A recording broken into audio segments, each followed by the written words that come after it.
Hello. Hello, everybody. This is Ramsey Shellaby. This is the third episode of Dyads. The guest today is Brad Warner. Brad is an author and a Zen teacher. He runs the Angel City Zen Center in Los Angeles. He's the writer of the book Hardcore Zen, among other books. And yeah, he's a person who is working to just make the teachings of Zen meditation available to people who are interested in it. And he does it in a kind of... Actually, I haven't taken any of his Zen classes, so I don't know how he does it. But yeah, a nice guy. We talked about Zen and meditation and just his story. He learned from a old Japanese Zen teacher. He went to Japan and became a student of one of the teachers there. And that teacher basically passed on the inheritance of that school to him. One cool thing I find about this podcast is that you can find, or you can see the light change from light to dark within this podcast. If you're looking over on the left side where I am. Let's do all a clap at the same time. 1, 2, and then that'll help us line everything up. Alright. So, thank you for coming, Brad. I appreciate it. I'm not professional, so I don't know how to start this. All right. Well, I was thinking that let's just maybe meditate for I don't know, even just a short minute, let's just sit for a minute. Okay. So just to have. We do. I'm gonna be in my room. Just give me a band. Go ahead. Right? Thanks a lot. Appreciate it, too. Usually take your socks off, but we sit like this. And sure. Take our socks off. Yeah, it's all right. You don't have to, right? It's okay. Are you sitting in lotus position? Well, I mean, it's a modified lotus position, mostly because it's gonna look great on camera, but it adds a few pounds. Can't hear. Why do you do that? The mudra. It's just a traditional thing. It's called the cosmic mudra, and I've heard some people make some claims about energy. It's flow good about through your the body or maybe. something. Yeah, but it's just been done this way for 1,000 years, so you just follow.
Yeah.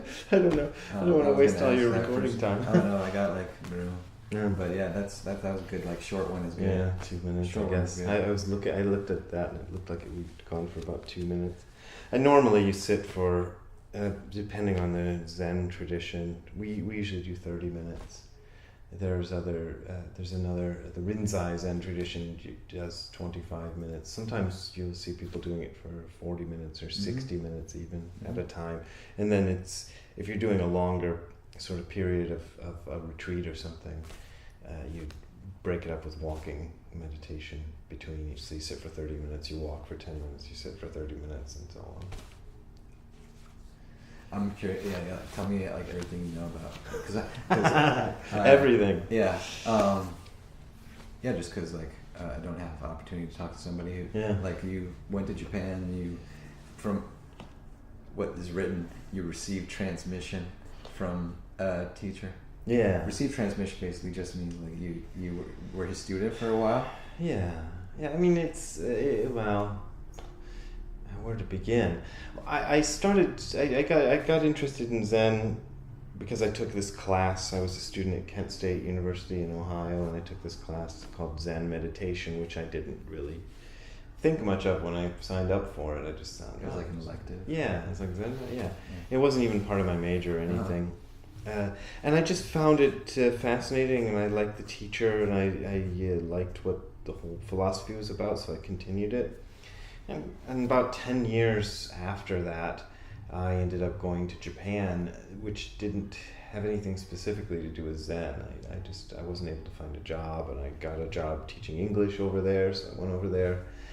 And while I was over there, I met another teacher, a Japanese guy, and kind of followed him around for a while. It's kind of rare in Japan these days to find a teacher who will take on students the way this guy did. It's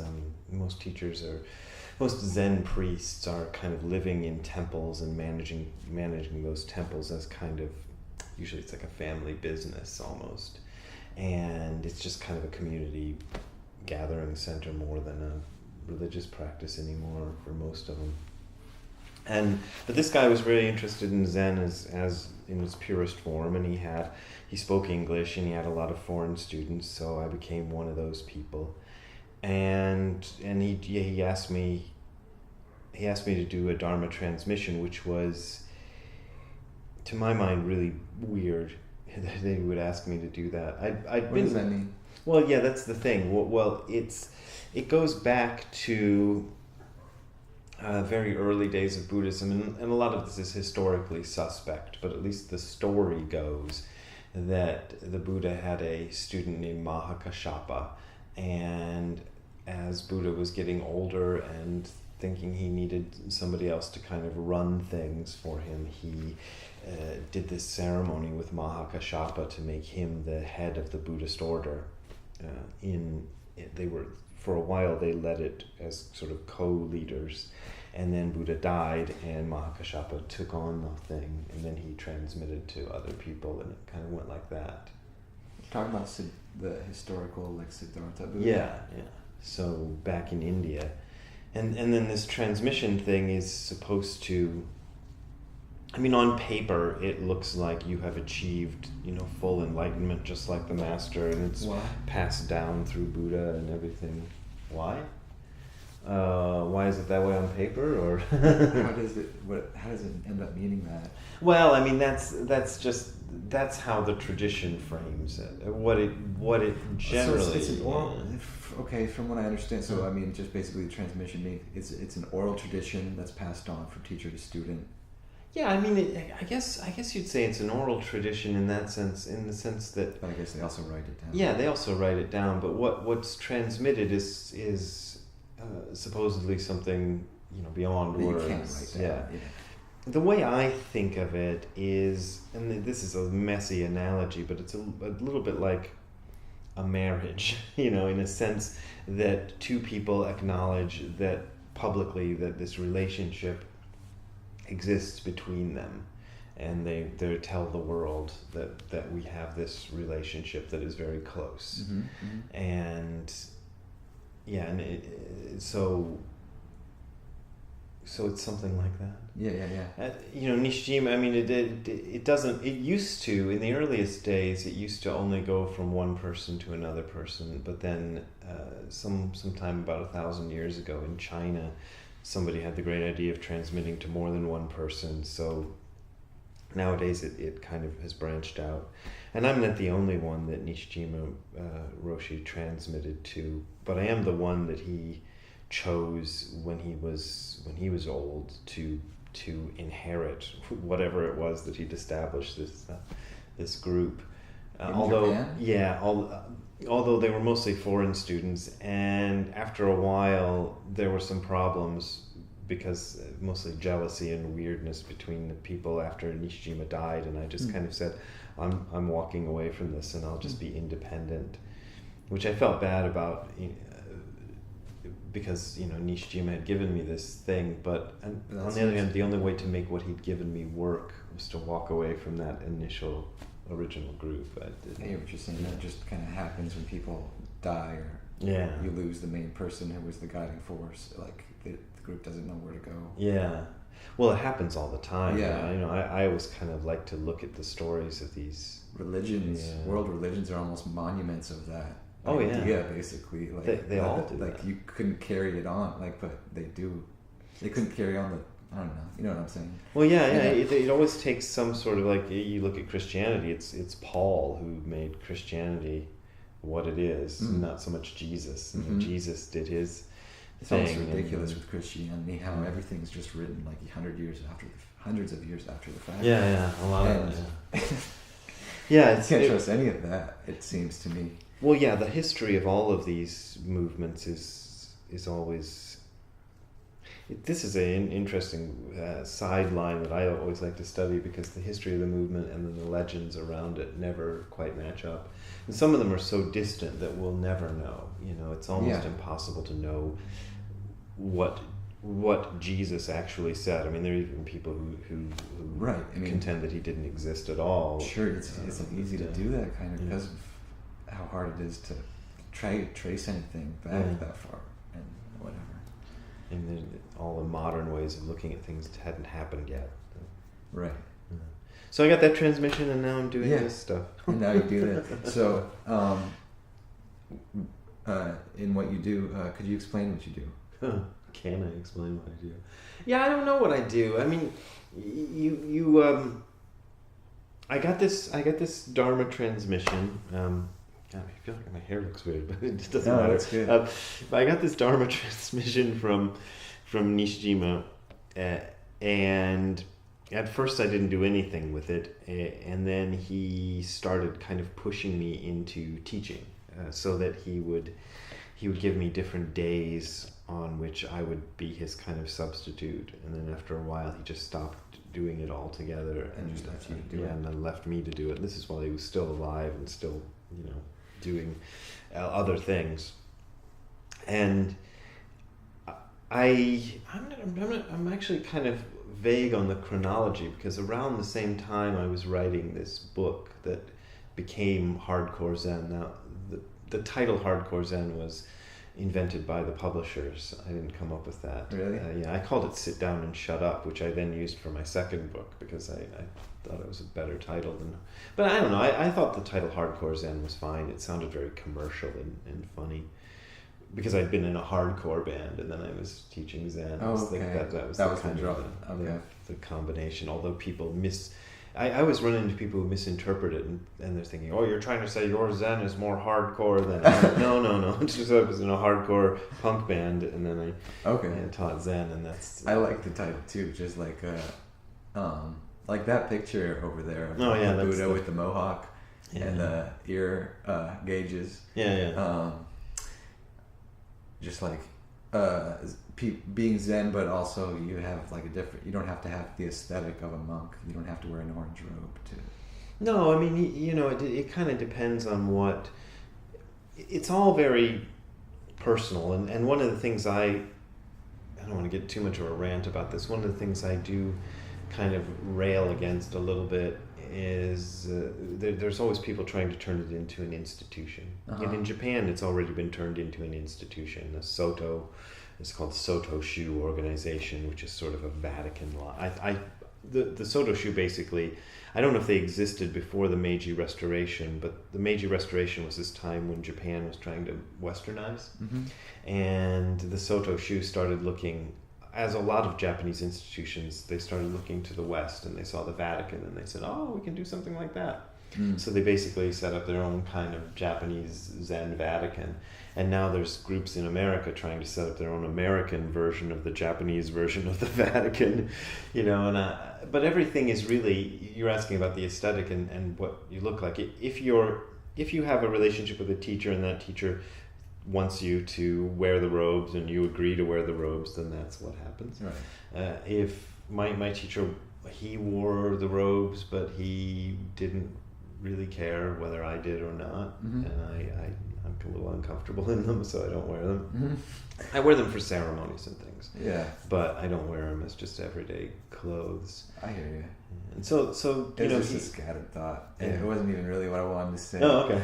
I mean, it was just kind of like I had something better to say, but I think I said something stupid. Oh, well, that's fine. No, but I had a thought though. Just like, what do you get from Zen? Like, I enjoy. I've done a lot of stuff. Like, I have been fortunate enough to have parents who kind of were very like open. Oh, that's good. Like, when they got married, they went to like my mom's from New York, my dad's from Syria, and they met in India. Oh. And because my dad basically like ended up growing up and going to school there, and my mom was there doing like hair shows. She was like a hairstylist. Oh, okay. And when they got married, they went to all the different religions places. Like, so every religion's place, and like did a ceremony at each place. Oh, so they went to that's like, even like the Baha'i, even like all the Hindu, all the Christian, everything. Like, so growing up, my dad told me all the stories, and I like that and stuff. And goddamn it, I'm like forgetting what I wanted to say intentionally. That's real interesting. But okay, no, so I've gotten a good background right. and stuff. That's what I was trying to get at, really. And I've, like, when I was 19, I emailed David Lynch Foundation a bunch of times because I wanted to learn TM, and they like rejected me a bunch of times. And then they were like, after I did it like a few more times, they like okay, write a letter to David Lynch, and if he says yes, then you can like have it. And I like did it, and then like I got an email back saying like, yeah, you can do it. You just have to do like community service for the TM people, and then you'll have it after you do so many hours. And I got to learn TM at that time, and then some years later, I went and did a Vipassana retreat. Okay. I learned Vipassana. I think that's even better than TM in some ways. I think it's related to Zen. Yeah, well, it's seems like similar in that it comes out of the Theravada tradition, as far as I know. And it's like handed down. It's like they said in the thing that is the one like practice the Buddha gave. Yeah, and this is like a bone of contention among Buddhists, but yeah, they're basically trying to do something similar to what the Zen did. The two traditions, the way I conceive of it, though somebody might argue that I'm wrong, is that they were geographically separated, but they basically were trying to do the same thing. The Zen tradition and what became Vipassana or Theravada were trying to revive what the Buddha originally taught people. And so they didn't have much connection with each other because in those days it was kind of hard for people to communicate, but they were doing kind of the same thing. So the traditions are similar in a lot of ways, and there's a lot of ways that you could point to that they're different. But the basic idea was Buddha went around teaching people to meditate, and he as far as we know, he taught everybody to meditate. There was no kind of distinction of these people can meditate or these people can't. And that everybody who wanted to follow the Buddhist tradition should meditate, because that's what the Buddhist tradition is. In the time after Buddha's death, that idea sort of got lost, and Buddhism became a religion like other religions, with forms of worship and all kinds of things. And meditation was largely forgotten.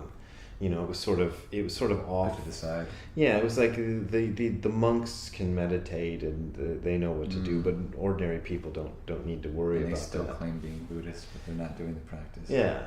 And then the Vipassana people, or what became Theravada, and then Vipassana is part of that, they decided, well, everybody should meditate, and the Zen people over in another part of the world said, yeah, everybody should meditate, because that's what Buddha said. So it's a similar thing. I've never done Vipassana style. What I've read about it, though, sounds real similar to what we do, except I'm pretty sure you close your eyes in Vipassana, and Zen people open their eyes, which is kind of unusual for among meditators, and I'm not sure where that came from. I wasn't actually even aware of that. Yeah. In Zen, you keep your eyes open the whole time? Yeah, and there's two different main traditions within Zen, Rinzai and Soto. And the Rinzai people, there's various differences, but the biggest one is that the Rinzai people sit in a room kind of like this with the cushions, and they're facing towards the middle of the room. And the Soto people sit in the same basic kind of place and face the wall. The idea being that the wall is the least, if you have your eyes open, the wall is the least distracting. Yeah, nothing to get in your way. Yeah. Where I don't know if I could deal with the Rinzai tradition, because I'd be like looking at it like, what's that guy doing? Eyes just around. What's going on in the room? Oh, there's a fly. What's he doing? What's that? Oh, the light's coming in through the window. There's dust in the air. That kind of shit. So that the Soto tradition is what I learned. Okay. I mean, I found Vipassana like really, it's the most basic, simple. Like the mantra meditation, the TM is great. It like gives you something to like hold on to. The other way with Vipassana, you spend the first 3 days. It's all about focusing on your body sensations and try. So instead of noticing your mind is going somewhere and then trying to shift it back to your breath or a mantra, you shift it back to your body sensations. So that's your thing to go back to. And so the first 3 days you just focus on this triangle here. Oh yeah, I've heard that. The upper lip and the nose. Yeah. It's a nice. It's easy. It's like it's most available sensation. Because with your breath in and out, you always have some sensation going on. Yeah, there's always something. Yeah. There's always sensation everywhere. That's basically what the meditation tells you. Is like there's all like after you do those 3 days of the nose thing, then you start doing like full body scans. Oh right. Yeah. You start just going kind of from the top out to your things, back to the other arm, the legs, and just over and over again. And the basic idea being like there's always sensation going on in your body that you're not conscious of. And by letting yourself settle down, you become conscious of it, and that is kind of you uncovering your unconsciousness. Yeah, that makes sense. I mean, the Zen tradition is kind of funny in that it's almost, especially within the Soto tradition, it's in some ways similar to that, but in other ways different in that they don't give you anything to do, you know. So they don't tell you to concentrate to your breath or the only thing my teachers ever really gave me in terms of things to concentrate on was just make sure your posture is maintained. So the posture is important, and you're holding your shoulders open and your back straight and all that stuff. Yeah, and sometimes we don't hit people with the stick, but that's part of it. It can like feel good. Yeah, it depends on who you go to. I had 2 teachers who just didn't believe in using it, but the idea of using it is to help people with their posture, and supposedly that whack on the back sounds like a massage. It apparently, I've never had it done, but apparently it doesn't really hurt that much. It just kind of gets your muscles to stop cramping up or something. So we just sit like this and we don't look at anything. So it's we're not trying to do anything as far as scanning the body or anything. Although things like that do end up happening, whether you intentionally try to do it. You'll end up noticing things. You just start noticing that you're here, and what the hell am I going to do? My foot itches. And you're trying to kind of. The way my teachers taught it, there's some people who are very strict about staying still. My teachers were never that strict. They'd kind of tell you, if you have an itch, just try to ignore it, and if you can't ignore it, just scratch it. It was the same thing with Vipassana. It was kind of like, try to ignore those. Don't move. Yeah. Don't itch the thing. Because once you itch it, then it's inevitable that it's like, oh, this also itches, this also itches. And you just let it go. You just like let the monster go on forever. Yeah. I mean, I always tell people, if it's really bad, just scratch. But if you can stand it. Actually, I was in Germany doing a Zen thing there, and this guy was a dermatologist. And somehow we got into a conversation about itching, and I realized that scratching is a scam. which what he explained to me is that scratching doesn't relieve an itch. Right. It just spreads an itch is a low level type of pain. You know, we kind of differentiate it from pain because it's not that bad. It's an irritation. But when you scratch, it spreads the sensation around to a larger area, so you don't notice the original area as much, and it feels like it relieves. But it doesn't really do anything. Yeah. Which I was just like, oh. That's funny, it is a scam. Yeah, it's all scam. Man. Yeah. Man, you gotta let the world know about that. I know, the scam of scratching. It doesn't do anything.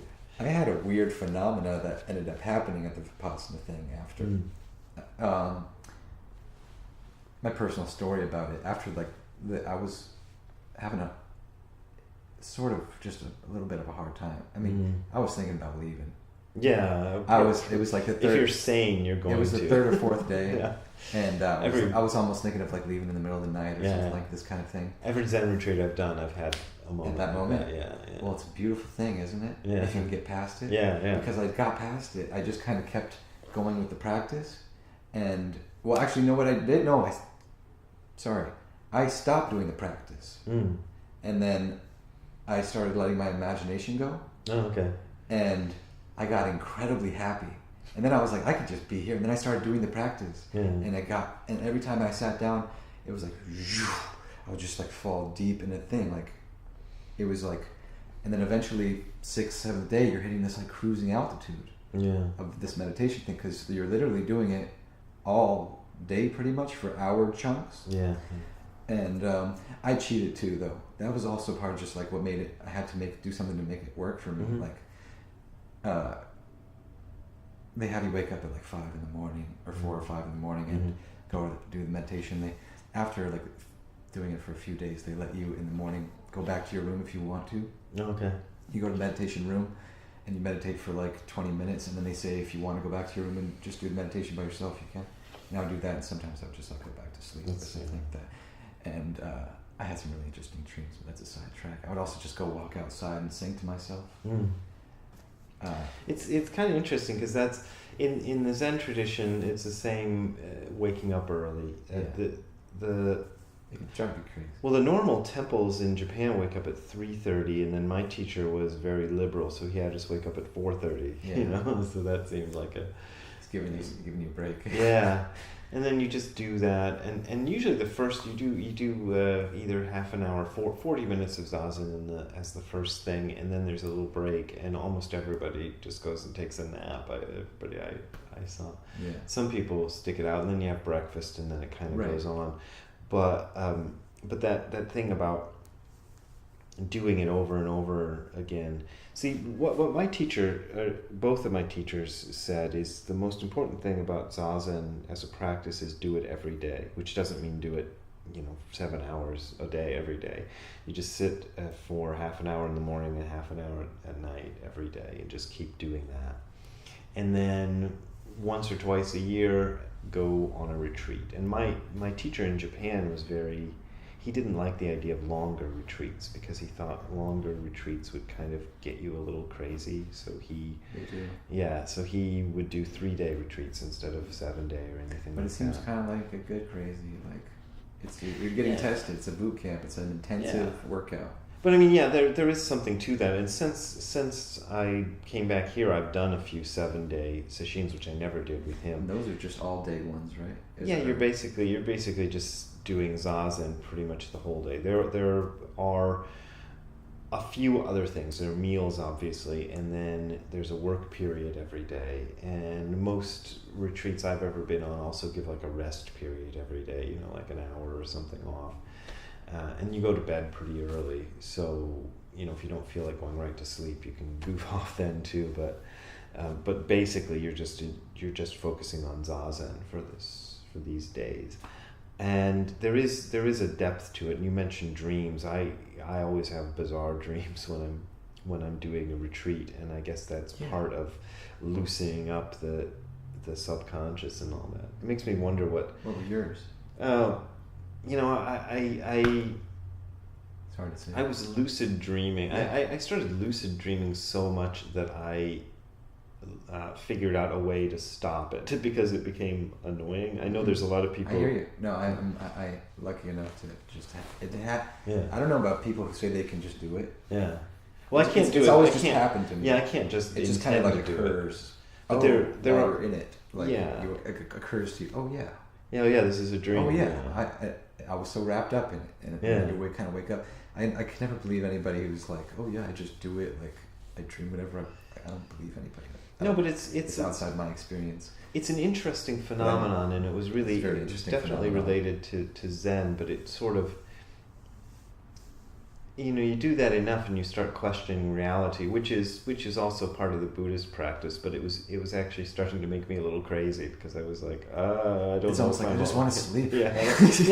It was like that too. There were times I remember having lucid dreams, going, I better go back to sleep now because I got to get up in the morning.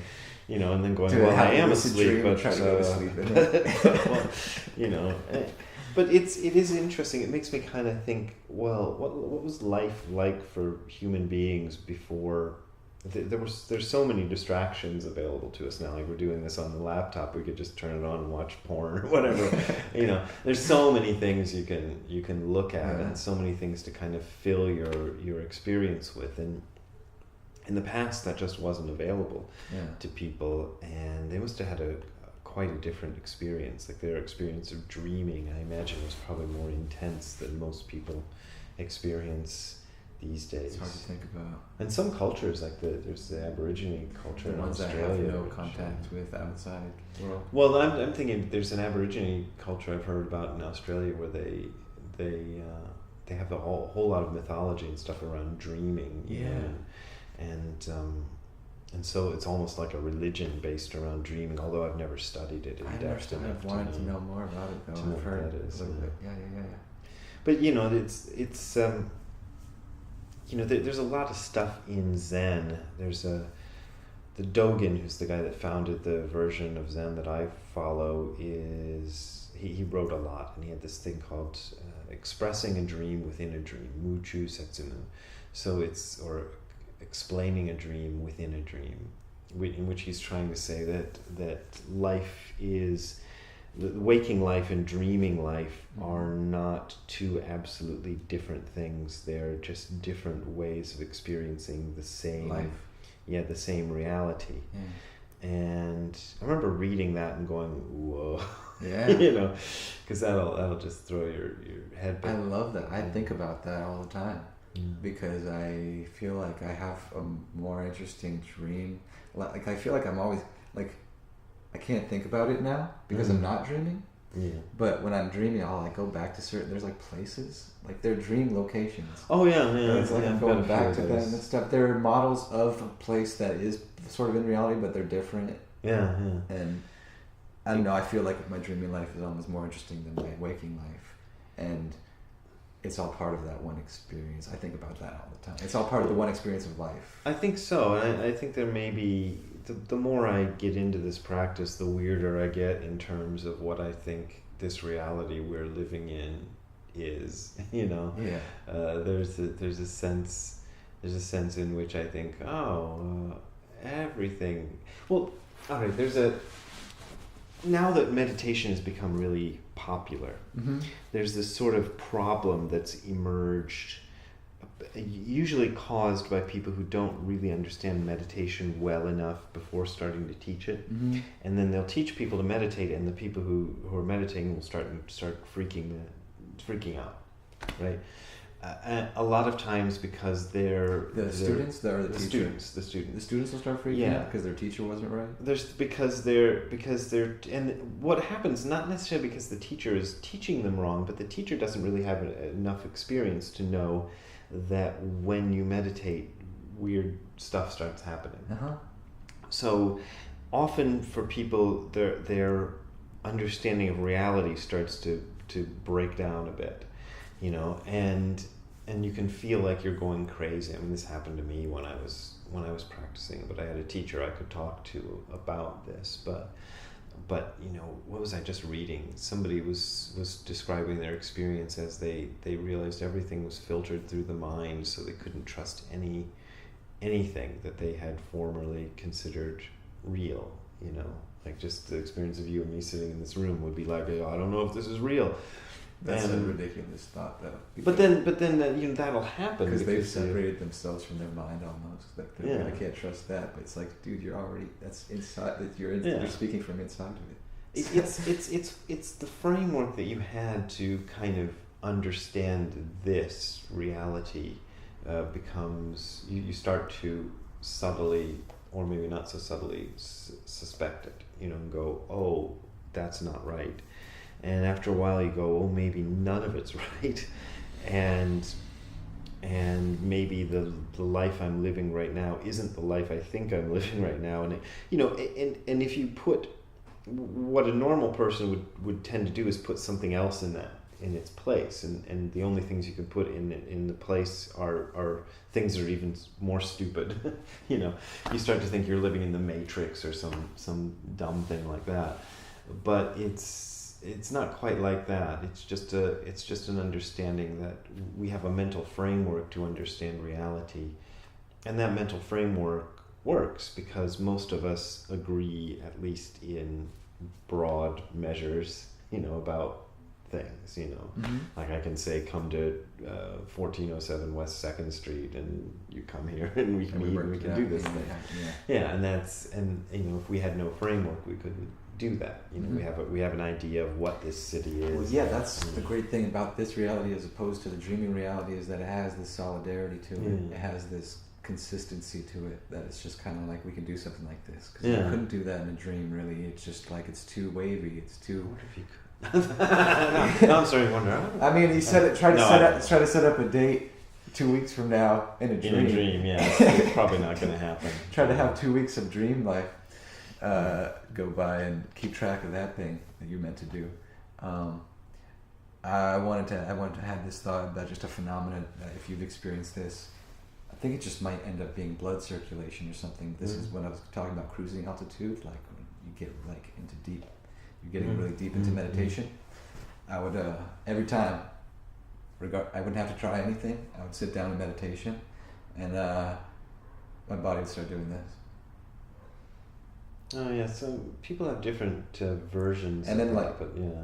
People have different versions. Well, of I mean, that. there's different things people will do. I didn't have to try to do it. It was a thing that would just start happening. Yeah. I was like unaware. I would like notice it that it's happening, and then eventually, after like a couple of days of that happening, one of the people came up to me and told me to stop moving. Yeah. Well, yeah, I mean, that's probably what would happen here.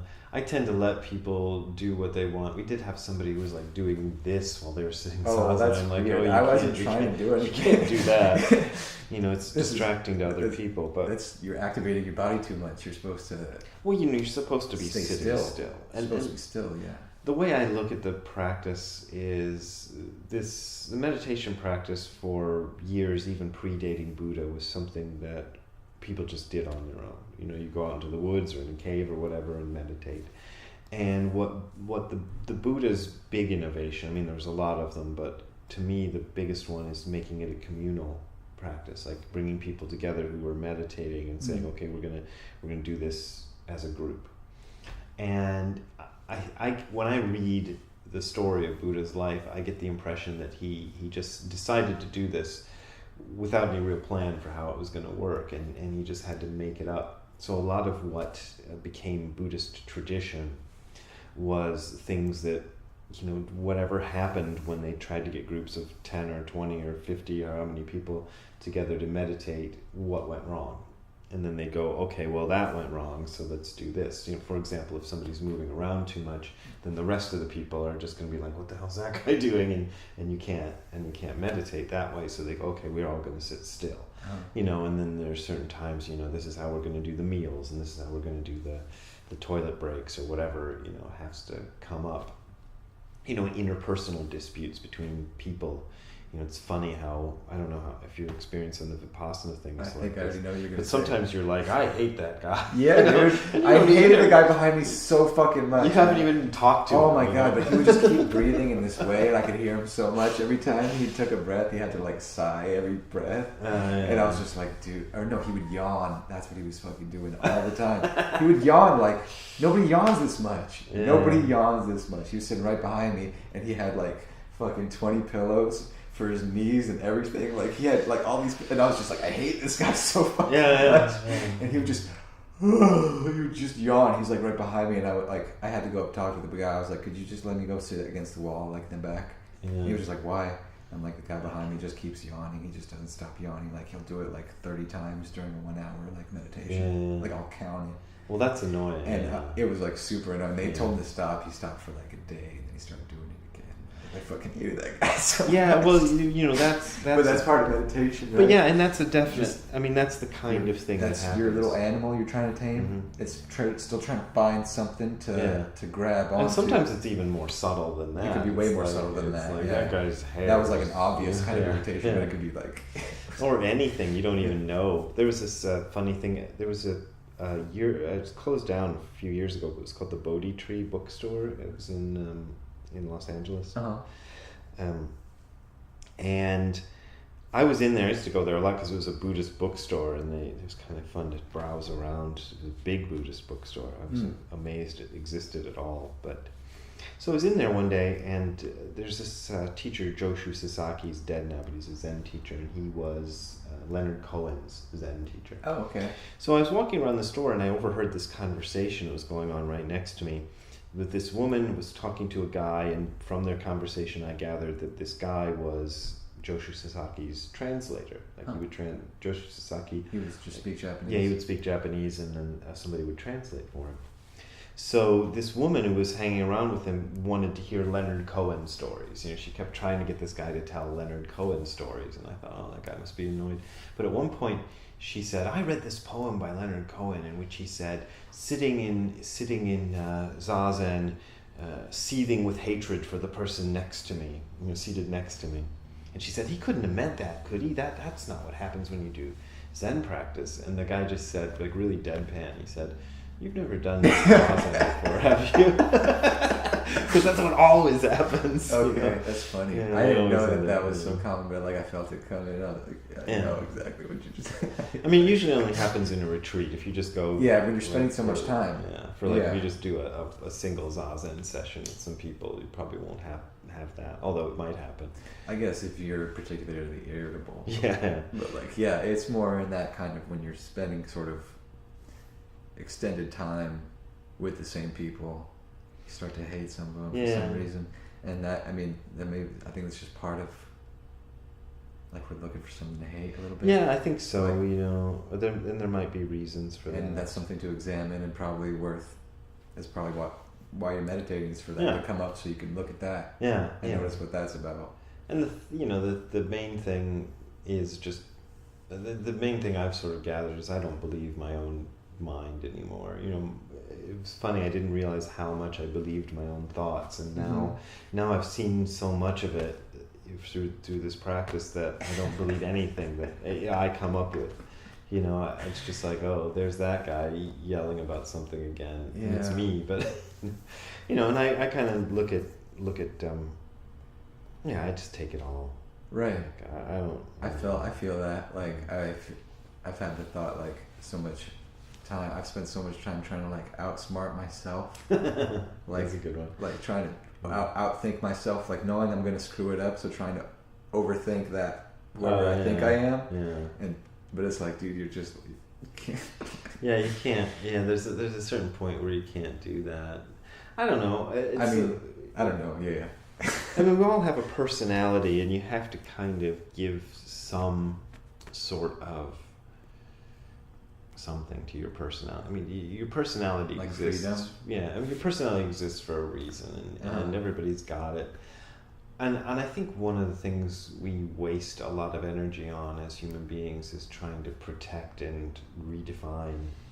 And one of the funny things that happens to a lot of people who meditate is your memory gets a little flaky, in the sense that and I think it's because after a while you stop telling yourself your own life story. I think probably before I started this practice, and probably for most people, you're just constantly going over what happened during the day and going, that guy said this thing, and blah, blah, blah. And after a while you realize, I'm wasting a lot of energy doing that, so I just don't do it anymore. But that also means, like, if my girlfriend mentions something that happened on Tuesday, I'm like, should we do something on Tuesday? Because you're just always letting stuff go. Yeah. And then her birthday just came up, and somebody asked us, "What did you do for your birthday?" And actually, this was good because neither of us could remember. We were kind of going, "What did we do?" It was 2 weeks ago, but neither of us could remember what we'd done. Kind of let go of that thread, because you're being present. So it's like holding on to. Yeah. You're not recycling all these things over and over again, so you have them handy. It's just kind of like. You don't really need that. I mean, it's sometimes useful, and if you want to talk to people, it's useful to be able to kind of have a conversation. Have stuff that you can dredge up. Yeah. and you want to keep some grounding. I mean, one of the things that it's sort of a downside you see with a lot of meditators is they get too into that, and they lose their grounding in the normal world, and they become a little weird. You can't relate to anybody. Yeah. Or you can't talk to anybody. There was a guy there at the Vipassana thing. He'd been done like 7 times, and his neck was all like this. Because he's just been done too much. It's like, you're meditating too much, man. You need to stretch. But people were like, I don't know. He did have some kind of clarity to his eyes, it seemed like, but there's people who do it too much, or maybe they're running from something, so they're doing that instead of focusing on their life, because meditation is not your whole life. Like, meditation doesn't really bring about enlightenment. It's just something that you can do. I always think about it just like letting the water settle down.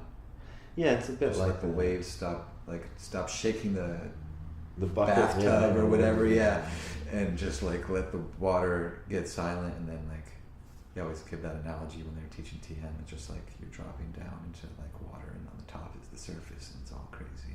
Just drop down. Yeah, and I think I think that's a good analogy, because that's kind of what it feels like, and whether enlightenment or something like that happens is sort of like you can't. There are people who it's try to. It's frustrating. I hate people. I hate hearing it almost. Because like I feel like I've had moments of enlightenment, and at each one I realized this was only a step. Like then it's like you're trying to get up like these huge steps that go up to heaven, and you can only see the first one, and you get up that one, then you realize you didn't even realize there was all these other steps. No, that's exactly it, and the people get stuck in. They'll have some kind of special experience with their meditation, and it's happened to me. I think it happens to everybody, and you kind of get stuck in it, and you go, "Whoa, I've figured out the final, the final answer," and you realize, no, that wasn't the final answer. There's a lot more. There's a lot more to go, and it's probably infinite. Probably never ends. And maybe that's. Or it ends at death. Yeah, that's the inevitable end. Yeah, I mean that's the end of something. Have you read any like Tibetan Book of the Dead?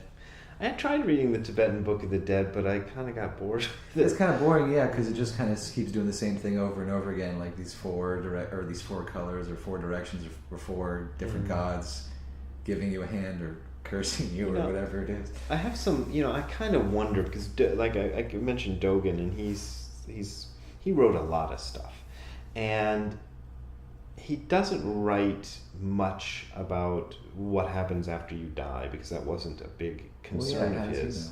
But there is a one of his later writings where he's kind of writing about something else, and he goes into a little 2-paragraph thing about what happens after you die. I'm like, whoa,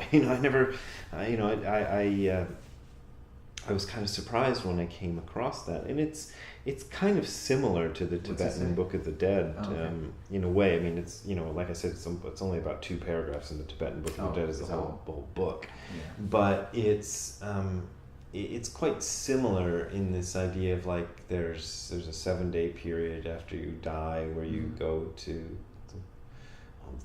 I can't remember all of it, but it's broken up into these 7-day periods and so forth. It seems to me, from what I remember, I mean, the way it goes is like you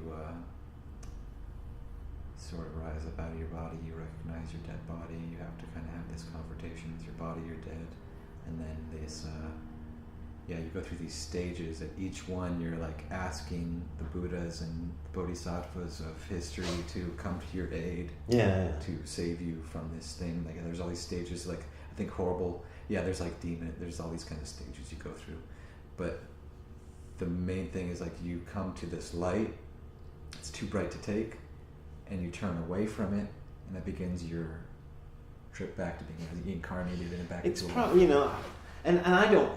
When I came across that passage in Dogen, I don't know what to make of this stuff. What did he say in that? Well, I mean, he kind of said he didn't give as many details as that, but it's a similar thing. There's this wandering period where you're kind of lost, and then you eventually become attracted to you end up in the womb parents. Storehouse world, and then you're committed to the womb of your parents and in the next life and so on. Mm-hmm. But Dogen was funny. There's other passages in his work where he says, what does he say? There's a line I used to like to quote for people. Just as firewood, when it becomes ash, doesn't return to being firewood again, similarly, when you die, you don't return to life again. So he's saying reincarnating it doesn't happen. Well, he does seem to say you don't reincarnate, and then in other places he talks about reincarnation. So maybe it's the last body that never comes back again. Well, I don't think it's quite like that. It's more like there's probably a shift. It's all speculative. My personal speculation is that there either is or isn't a continuation after you die, and none of us can really say for sure. And I'm always suspicious of people who do seem very certain about those things in either direction. Mm-hmm. Whether they say it's absolute nothingness, I go, well, how do you know that? And they would go, well, it's heaven with the angels, and I go, how do you know that? Right. Or it's reincarnation or whatever. But I tend to feel that there's some sort of larger picture that we're part of. Uh-huh. And that this life is part of. Yeah. But at the same time, I don't like to speculate too much on what happens next because it's just it's I can speculate on I can speculate on all kinds of things but it's not gonna make it. It doesn't change anything. It doesn't really help you know it any better or anything. Yeah. But I feel like you do kind of from just experiences in life. Like I had a time where I was on mushrooms and I passed out. And I was standing up. I mean, basically what happened was I ended up waking up on the ground. I had fallen just like on the cement, just like that. Okay. And I was just bleeding out my nose. I was in a state, there was that space, wherever, from where I was kind of like standing there talking with my friend to being on the ground, there was that like missing time. Oh, yeah. I don't know what happened to make me fall down. I mean, I get lightheaded sometimes, but like I don't know what happened. Yeah. I didn't exist for a little while. Yeah. And then there was this my friend like saying my name. Yeah. Because I'm on the ground bleeding. He thinks I'm. I don't know what he thinks. Yeah. But there was that the awareness before I was Ramsey, before I was me. Uh-huh. There was that awareness there, and I'm like hearing this voice. I'm like, who's that? And I hear him like saying my name, and then I like remember who I am, and I'm like, oh that, and I'm like I'm going back to being that person, and and then like had a really good feeling of pushing all this blood out of my nose. That was like almost like taking a shit out of my nose, all this blood. Yeah. And that there was like big pool of blood there. I just got up, and that also just I have. Something like that happen over and over again if I do stretching good, and I like stand up, put my arms back, put my head up. You get this kind of blood rush to the head, and I don't let myself fall over anymore. I kind of do it as a practice, like it's happening. Like keep standing, and it's like everything in life, every thought, it's like everything is wiped clean. In doing that, I think this might be part of yoga or something. In doing this experience, because when you do it, it just wipes everything away, and it almost like gives that perspective of like, oh, that I'm like talking rambling, but it's like you get perspective of like this life you're living in this like stepped back way. Yeah, I suppose waking up every morning is kind of that in miniature too, because you're kind of not there, and all of a sudden you're there again. It's true. You go through it like every day. Yeah, and I don't know. Those experiences are interesting, and it makes me wonder what it is we're living through. But then again, I think, well, I've got this thing I've got to deal with. So one of the important things is just getting through the day and getting stuff done. So I don't know how much to make of that. I've had experiences even in Zen where it just seems like I stop existing as an individual for a while and then come back to it, and you kind of go, oh, that's weird. Yeah. So I tend to kind of think, well, the one thing I really like about Zen practice is the idea of keeping one foot in each world, in a sense, because there are certain spiritual practices which encourage you to get way off into the spirituality, and to where, like we were saying, the detriment of the real world. Yeah, and you kind of lose contact. And I've met a lot of people who are just they seem really disconnected, and you'll find them in meditation centers and stuff like that. They almost seem schizophrenic sometimes, or something. And I don't want to go that way. Yeah, I hear you. But I also want to explore that world, and I feel like this is a good way to do that, because you're just kind of doing it in this pretty structured, Like Zen is the one thing one of the many things people complain about with Zen is that it's so structured. People will say, well, it's like militaristic, and that's because if you go to a retreat, everything is timed out, and you have to do. It gives your mind a break, so you don't have to think about that anymore. That's what it's for. The point. The point is so you don't understand. Yeah. The point is so you don't have to worry about what you're going to do next. Because you just look at the schedule and you go, okay, that's what I'm going to do. Now it's time to eat. I'm going to eat. Yeah, and you just do that, and you can focus on this sort of spiritual practice for the time. But then you come out of it, and I always think that it's also important that transition back into the regular world, where you don't get too distracted by either version. For a lot of the time I was practicing, I was living in Japan, and I worked for this film and television production company over there for most of the time I lived there. And so I had a job, a normal job that I went to. So I go on these retreats and whatever, and then I go back to work. And often those were like hard days. We go on these 3-day retreats, and they were always Saturday, Sunday, Monday. So I'd go in on a Tuesday. I'd take a Monday off work, and then I'd go in on Tuesday, and there'd be this weird Tuesday of just trying to get back.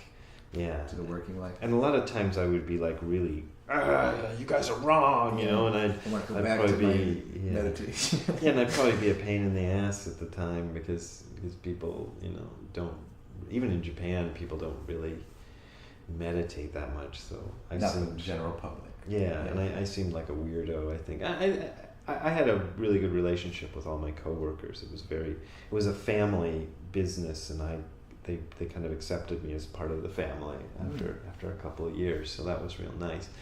But the fact that I did this Zen meditation, in Japan you're less likely to have people think, oh, you're in a cult or something, because Zen is sort of part of the spiritual landscape over there. But it's not usual for people to go out and do zazen for it's not something for 3 days at all. Yeah, it's like something like, my parents might do that. Yeah. I had an uncle who used to do that. Grandma does that, but just a normal person taking a couple of days off work to go do it, that was odd. It's a problem to them. They're like, oh, this American wants to come here and be Japanese. Yeah, maybe. Yeah, whenever I kind of reflect on my life in Japan, I don't think I appreciated how weird it all was. I think maybe I did appreciate how weird it all was, but it was and how different the culture is. It's a very different culture, and a very different language, and I had to speak. You learn Japanese? Yeah, I don't make any great claims for my Japanese ability. It's good enough. I can read and write after a fashion, and I can have a conversation, but I'm not like brilliant. You I know, hear you. there's some people who are great with Japanese language. I never got to be that good, but it makes you think in a different way. Yeah. You know, you have to in order to process a conversation in Japanese, you can't. use I can feel my mind kind of shift into another area where I have to go. Yeah. You know, and have these relationships that I had with these Japanese people who, after a while, I stopped really. I'd forget, you know, that I was different. I mean, you know, you're always reminded of it when you're racially different from the rest of the people you encounter. You know, there's always somebody there to remind you of it. You know, it's just it's over there. It's just like it is over here. But I could often forget that I was, you know. Until somebody mentioned it or brought something up, I'd go, "Oh yeah, I am a weirdo." You know, I do look different from everybody else. Oh, but for the most part, you fit right in. Yeah, well, I kind of got. They accepted you. Well, I tried to do my best to, you know, I don't know, understand the culture and abide by the cultural norms. Obviously, I was from a different culture, and there were certain things that would come out, but I would try to, you know, this is Japan, so I'm going to try to do things the Japanese way, you know. What are some things that stick out to you as differences? Well, I don't know. I mean, the real obvious one everybody notices over there is you take your shoes off. We did that. You know. I do that. I've always done that. Yeah. But there's other all my cultures that do houses, that too. Yeah, every house. Yeah, we always the take Finns off our do that. shoes. I've been in Finland a lot, and they do that in Finland too. So it's kind of not, like, well, I mean, if you have carpet, yeah, it's sort of a thing you just do because you don't want to mess up your carpet. But there's also little things, like more subtle things. Like I felt like often I would do something that to me was an expression of mild annoyance. Mm-hmm. And Japanese people have a different sort of way of dealing, and they would react to me as if I just like started screaming and throwing like, stuff around the room. Like, oh my god, I can't be around you anymore. I'm like, what? I'm just saying that. I'm just mildly annoyed. Yeah. and so I realized, I have to bring this down. Yeah, they have different levels for stuff. Yeah, and I have to be careful how. Yeah, and I have to be careful how much of that I express, unless I'm around people who are used to that. You know, because we had I was in the international division, and so everybody who was in that, the office I was in, there was only like 5 of us at the biggest, and sometimes there were only 3 of us who worked there for years, so it grew and shrank. But everybody spoke English and had one guy had lived in America for a while and stuff, so everybody kind of understood, and they were a lot more tolerant. But if I'd go over to one of the other offices, I had to be like, okay, I have to like tone it down. I have to make sure I'm, you know. All that cultural stuff was real interesting. I don't think a lot of people get that experience. Yeah, no, I mean, it's like a different world. I got to spend a little bit of time in Japan, just like when I was like 12. Oh, okay. Like my mom took me out of school, 7th grade. Mm-hmm. We went and lived in Bali and Australia. Uh-huh. We sort of went traveling around. We spent like 2 months in Bali, and then we like decided to go to Australia because it was right there. So we like went to Australia. I've never been to Australia. Yeah, it's really cool. And then I went back, stayed like a month in Australia, did a month in Bali, and then like made our way back, and then we stayed in like Singapore and then Japan for like about a week. Okay. And I was like 12 years old. I was super into Pokemon. Oh, okay, yeah, so that's the place to be. I got all the Pokemon toys there, and Pokemon, like, you know, you used to do the cards? I never did, but actually the Super I Productions had a little bit of, we had an animation division, and we animated some of the Pokemon shows. Oh, really? So my nephew, I got him, I hope he still has these, because they were still doing it on cells. Computers. So you got him a cell? So I got him a couple of animation cells with Pikachu. Very cool, man. You know, and I said, you better so save you were actually at the place where they were making Pokemon? Yeah, I mean, our company was a different, Pokemon was made by a different company, but they farmed some of their animation out to our animation division, which is how we got that stuff. And then these things were just kind of sitting around the office, and some guy who worked in the animation division was like, "Here, you want this? You can." And I'm like, "Yeah, I want that." You know, awesome. To them, it's just work like, materials. You want scraps? Yeah, just take it. Make some use of it. That's funny, man. It's really cool. So yeah, I mean, I didn't get to experience it as an adult and see all the differences, but I did like enjoy just they're really just like this was 1999 when we were there. So, but even then, technology was just like cooler there. Like they had the glasses with like TVs in them.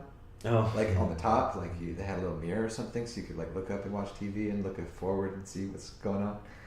Or like little tiny like stereos that big. Yeah, it's funny. Japan is such a leader in technology, but in other ways they're really far behind. Like they were. Like friends of mine had email and the internet because I went over there in 1993, I think.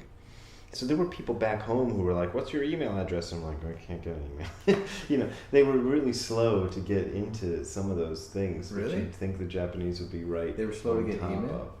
Yeah, it seemed like email and the internet was a lot more common back when I talked to people back home than it was in Japan. But eventually, by the middle of the 90s into the late 90s, everybody was wired up. Sure. But it seemed like it was a few years behind. It's just kind of like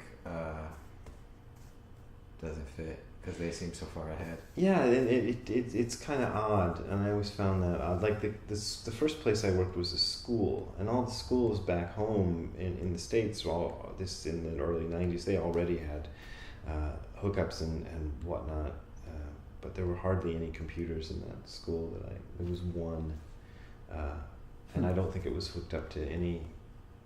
No, I don't think they even had email. I'm trying to remember. They didn't have email or any sort of internet. I just used it for printing and stuff like that. Yeah,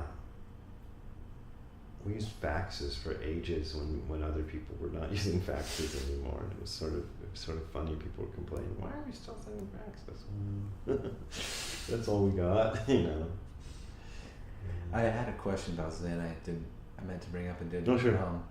Because I appreciate Zen, and I've kind of like I haven't done like I don't think an intensive study of it, but I enjoyed Alan Watts a lot, and like he's pretty good doorway into Zen, I think. He's good. It took me years I had a bad impression of Alan Watts for a long time, so I didn't read any of his stuff, and then one day I was... What caused that?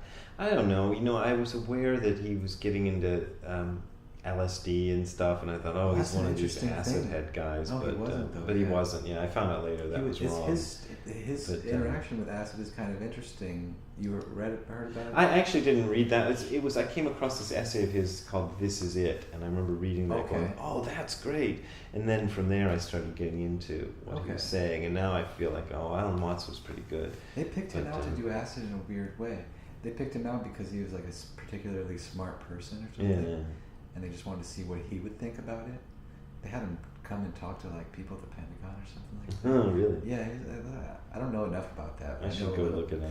But yeah, I've always liked Alan Watts. And the thing I think the most, you could kind of boil down his whole thing to, he's trying to like help you realign your perspective to see that black and white are there and they're always going to coexist. Yeah. That there's always that two sides to the coin. There's always the yin yang. There's always, if you're going to have good, you're going to have bad. He keeps saying, he's basically reteaching that in different ways over and over and over again. It's like, if you're having this side, that means that side also exists. Yeah, and Would you say that's true? Oh yeah, and it's real important because people kind of, it's natural to want pleasure and avoid pain, right? But we kind of get this idea that we, I think every sort of positive experience has this little negative experience hiding underneath it. So once you realize that, it becomes less important, I think, for you to try to keep having positive experiences. You're sort of like, okay, I'll just have experiences and I won't worry whether it's, I want to have a good time, right? Anybody does. But I'm less, fixated on that than I used to be. And I just start looking at, it was great, this is kind of a tangent maybe, but one of the amazing things I noticed was because I was working in this job, and like every job you have these endless meetings that seem pointless, and after a while I realized, I can find a way to enjoy an endless work meeting that seems pointless, or How did you find a way? Well, I just kind of get into the raw experience of it, you know, like just not worrying so much of like, I don't want to be here, and going, well, I am here, so I'm going to find something to enjoy about it. And when I first started, I was a college student, and I had these you know, I had a lot of manual labor sort of jobs like everybody does. I was delivering mail for a while, and working in factories and things just to make things, and it's all very repetitive work. And I realized, oh, well, I can, you know, even though I'm doing the same thing over and over, it's different every time, you know. And I started getting into enjoying it, you know, for what it was, you know, and just going, oh, this is kind of an interesting thing I'm doing, even though nobody in their right mind would describe it as interesting. But it, you know, if you start getting into it and seeing reality for what it is, it's kind of like, oh, it's kind of, there's always something to unfold, and yeah. it kind of keeps unfolding. Yeah, as you pay attention to it. Look at that, you know. Look at that thing over there, you know. I just noticed the thing on. There's a fly. I think there is a thing flying around. People in Zen though, like it seems that there's like nothing to say. Like you try to kind of. Is it like intellectual gymnastics? This koan thing. They try to like sort of. It's a bit. The koans that's a funny aspect of it, because when the Rinzai style of Zen, they will give you sometimes a koan to concentrate on, and so your practice becomes like trying to solve this unsolvable riddle. Yeah, and it just seems, but like it's a game they're playing because they don't want to accept your first answer. Yeah, well, the thing is, in the Soto tradition, we don't do that at all. So, but I do. The koans are, my teacher used to explain them as, these are stories that demonstrate Buddhist logic, and he would say Buddhist logic and conventional logic are often not the same at all.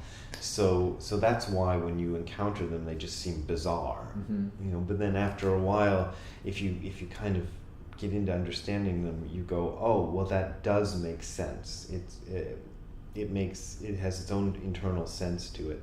The thing my teacher used to object to is, and this goes back hundreds or even maybe 1,000 years, people would say the Zen stories or the koan stories are illogical stories that are meant to get your brain out of logical thinking and into something, you know, else. And he'd say, no, they're not illogical. They're just a different kind of logic, and if you understand where they're going, they make sense, you know. Yeah. But they sort of make sense on a different, to understand. Yeah, they make sense on a different level than what you're used to. But it's still it's not just they're not just random, you know. They're not just kind of. And I've looked at a lot of them, and I don't say I understand all of them, but yeah, and they're probably a little too played out because they've been. Well, people probably are coming to them already knowing about them. There is that. I mean, there's a book you can get. I have it at home, which gives you the answers to the book. Yeah. Just say moo or whatever. Yeah, and then, but you know, some people give different. My first teacher heard a koan from one of his teachers, not his main teacher, but somebody he visited, and it went, "Where was that sound before you heard it? After you heard it, where did it go?" And he just mentioned this to me one day, and I don't know why, but I fixated on it. You know, I was like, How do I answer that? Yeah, he didn't ask me to answer it. Oh, okay. And this is like 15 years later or something. I wasn't even hanging around with Tim, was his name, my first teacher, anymore. But I was at a company trip. This is a thing Japanese companies do, where they take everybody from the company off on a trip and they get drunk and hang out together, but nobody else is allowed, only employees. And so I was having this conversation with this woman that worked there, who didn't speak English, but who I talked to her a lot at work. Mm-hmm. And I was the only sober one at this place. I'm not like a teetotaler, but I don't really like alcohol. So these things would be, everybody's mad drunk, and I'd have like half a beer maybe, or maybe not even, you know, and just stay really straight. So I'm talking to her, and she's drunk, and I'm trying to explain that koan in Japanese. I'm trying to translate it into Japanese and tell her, you know, I'm just talking to her about Zen. And I said, and as I'm telling it to her and explaining to her, I said, "Oh, I know the answer. And you want to hear it?" And she's like, "Oh yeah, sure." I said, I poked her in the shoulder like that, and she just was, but I'm like, that's the answer, and it made sense to you. It made perfect sense, and I still understand what it's supposed to mean. Yeah, it's hard to explain it's what symbolic. It means, but it's sort of like your, it exists then and only then. Yeah, it's kind of like that. That would be one way to explain it. And I remember telling my teacher later, I told him the same story, and he said, "Oh yeah, that's one way to answer the koan."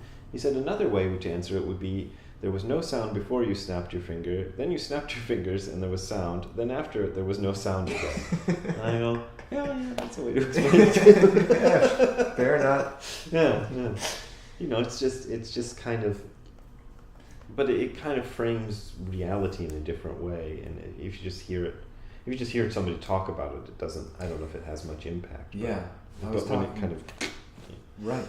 I was talking with a friend about, you have to kind of hold this current of energy when you're talking about something, that you really know what you're talking about. You can kind of hear somebody else, often religious people, pick who you want, politicians, they're speaking about something, you can tell their words aren't landing in your head as meaning anything, because they're not holding that current of energy. Yeah. They're honestly, right? Yeah. And I mean, that is, I don't have more to say really than that's kind of important, to like hold whatever current of energy you do have and speak from that. Yeah, I think so, and I always enjoy good conversations. Whenever I give a talk, when I give a so-called Dharma talk, my way of doing it is to try to turn it into a conversation, and it's sometimes harder depending on the group, especially the size of the group. If it's a really big group, it's very difficult. But because I think there's something to that. There's something to this kind of communication and trying to get everybody into that, energy level. Sometimes I'm remembering this one. I think was it Sacramento or somewhere like that. I was up somewhere giving this talk, and I was doing it in that style. And somebody, when I opened it up for the audience to talk back to me, somebody said, "Well, you don't really have a plan at all with this talk. You're just rambling." And I said, "Well, yeah." And I remember I felt like this is an audience that I'm having a particularly hard time connecting with, and I don't know if it's me or them or what, but somehow it's not happening. The connection isn't happening. And I thought that comment perfectly crystallized the fact that it was not happening. And maybe in that sense I would have been better, or that space I would have been better just preparing a lecture and just delivering that to them.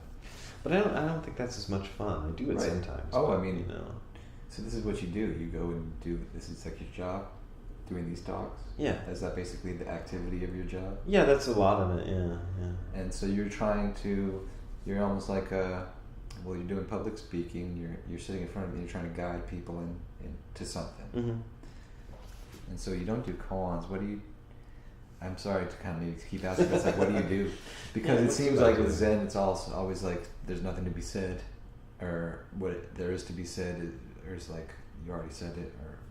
It's difficult because I do these. I go to Europe every year, and I spend between 6 and 8 weeks there every year, just traveling and doing different either lectures or retreats and things like that. And there's always a talk part of it, and that's always to me like, oh, what am I going to do?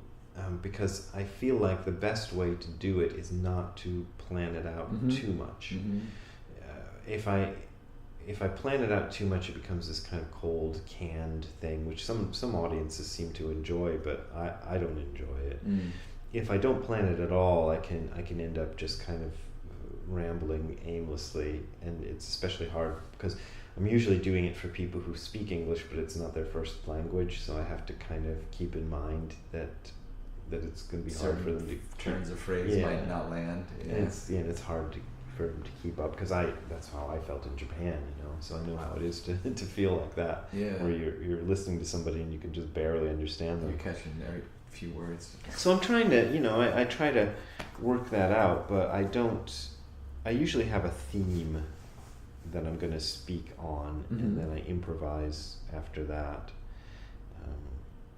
I realized the last time I gave this talk in this one place I go to often in Germany, it was just a total disaster, and I felt bad because people had paid money to see me speak, and I felt like, oh, I just did a terrible job. You rambled, or? Yeah. I had a theme. Actually, I had. What was your theme? I had more of a. What was it about? It was something about Dogen.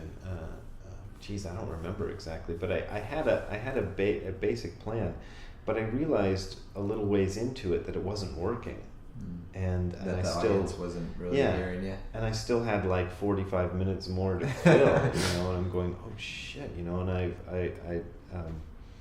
so it was not very good. And the year before, I'd given a talk in the same space where I just decided, screw it, I'll just write the whole talk out and just deliver it. Yeah.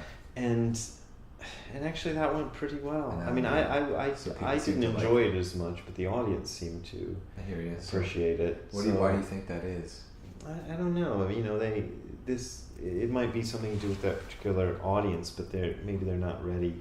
You kind of said that a few times, that audiences seem to enjoy the cold.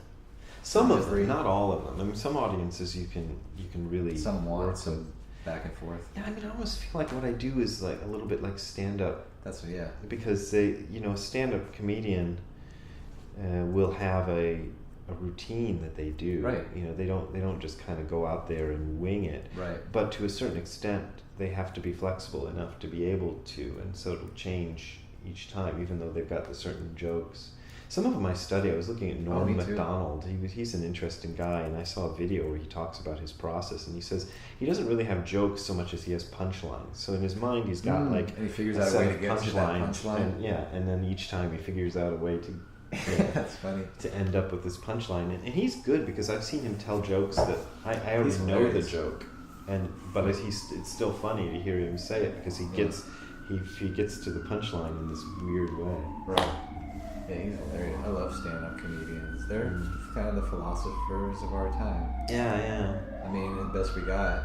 Yeah. I mean, real philosophers, like, what do we have? There's a siren going on. Beautiful red light. Sorry, how much time do you have? Yeah, I'm thinking maybe I should wrap it up a little bit. Okay. Well, yeah. Then what do you want to give? Like, if you have something to say. Do I have something to say? It's funny. A lot of times when I'm on podcasts and things, I'm usually doing them via Skype, and people will end up with that question. Well, yeah, because it's sort of how do you close this up? Yeah. Because we kind of went on a lot of ways, and I don't know if I have. Sometimes I think I don't have anything to say. I mean, as far as the Zen goes, I'm not trying to proselytize or convert anybody. But on the other hand, I want to make it available. That's the best. I'm glad you said that. Yeah, and because I feel like that's what happened with me. I had this teacher who wasn't trying to convert anybody or anything, but because he was around, I got to hear about something that I wouldn't have heard about. You made it available. It's a great way to say it. Yeah. And I just try to do that, and I think, well, if you're hearing something that you're interested in, let's keep going with this. But it's also a bit of like, I don't know where this is going. It's not like lesson 1, 2, 3, and then we're finished and you get your diploma at the top. Yeah, but we can kind of go into it, and it might be worthwhile. So I guess that's my message. All right, cool. And you got any books coming out or anything? Well, next year there's a new book coming out sometime. They haven't even given me a release date yet. It might be in the spring, and tentatively titled Letters to a Dead Friend About Zen, which is... Is that true to what it actually is? It's kind of. I was traveling through Europe one year a few years ago, and a good friend of mine from high school who had been close with for a long time, he had cancer and he was dying. And then while I was on tour, I got word from somebody that knew him that he'd died. And I kept this diary, and I wrote this almost like I was writing a letter to him in the diary. And I thought, oh, this is a kind of interesting piece of writing. So what I did is the book is somewhat fictional in that I didn't actually write all these letters to him, but I wrote the whole book as if I was delivering a whole series of letters to him. He was the recipient in your mind of the words. Yeah. So I just kind of kept him in mind, even though he's dead now. Imaginary, dead friend. Yeah, and I just kind of wrote all these things trying to explain to him. He was the kind of person who was, he was mildly interested in this Zen stuff, but never enough to kind of commit to it in any way. And we actually lived together for a while. We shared a punk rock house a long time ago for a couple of years, and so this is a person I had a lot of contact with. And then when he died, it was kind of it was really it was one of those losses that you feel really hard, because he was about 3 years younger than me, and when somebody goes, there's nothing you can say. Yeah. It's like, where did that energy go? Yeah, I hung out with him a couple of times after he knew he was dying. He actually lived up in Portland, but I went and saw him, and he knew what was happening to him, but there wasn't anything anybody could do. And it was one of these weird situations where he's just kind of going, well, I guess. That is the breaks, kid. Yeah. Something like that. And he was kind of, stoic about it. I never, he probably freaked out a few times when I wasn't around. I'm sure everybody does in that situation. How can you not? But when we were hanging out, it was nice. We just kind of did the same thing. We didn't really talk about death and dying. I thought, well, if he wants to talk about death and dying, I can talk about it. But don't bring it up. I'm not going to bring it up because I think if I was dying, thinking about it enough. Yeah, I don't. Yeah, I'm already thinking about it. I'd like a distraction from that. Yeah, I'd rather watch cartoons. Yeah, I'd like a break. Let's not talk about that. But so that's the book that's coming out. That sounds beautiful. Yeah. I'm excited to read that. Yeah, I just sent it off to my editor a couple of weeks ago, and I haven't heard back from him what he thinks of it. So I'm always a little bit like, oh, is he going to hate it? Mm-hmm. But he liked the excerpts and things I sent him earlier, so I think it'll be okay. As far as a concept, I think it's really beautiful. Well, thanks. Well, and as far as where anybody can get a hold of you on, how do you do you want people to get a hold of you? Yeah, I have this blog at hardcorezen.info, and actually I've been kind of I realized lately I've been doing a YouTube channel, and it's more fun to do the YouTube channel lately than it is to do the blogs. So I do the blogs less frequently, and I do more videos. But it's all kind of connected through hardcorezen.info, because we didn't get .com, so we got .info. I'll put that on the screen. Yeah, so anybody who wants to get a hold of me, and that has links to all the videos and the books and everything, so it's all there. Sweet. Yeah. Well, thank you. Yeah, thank you for having me. This is good. It's a pleasure. Yeah. All right. Somebody texted me while we were talking. I'm glad I had it on silent, so it didn't.